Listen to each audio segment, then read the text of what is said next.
প্রধানমন্ত্রী নরেন্দ্র মোদী 15 থেকে 17 সেপ্টেম্বর কলকাতায় আসন্ন সম্মিলিত কমান্ডারদের সম্মেলনে দেশের শীর্ষ সামরিক নেতৃত্বের সাথে ভাষণ দেবেন। পাকিস্তানের বিরুদ্ধে অপারেশন সিন্দুরের সশস্ত্র বাহিনীর চূড়ান্ত সাফল্যের পর এটি প্রথম এই ধরনের সম্মেলন।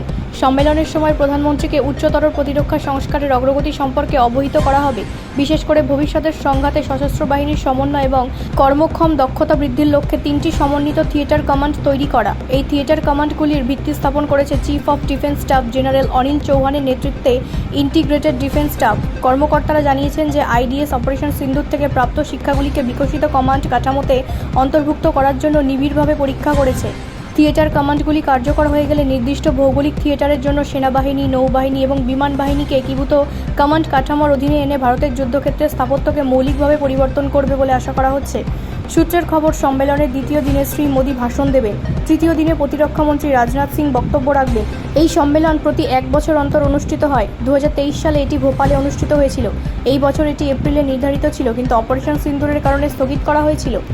ব্যুরো রিপোর্ট, রাষ্ট্রীয় প্রসার বাংলা।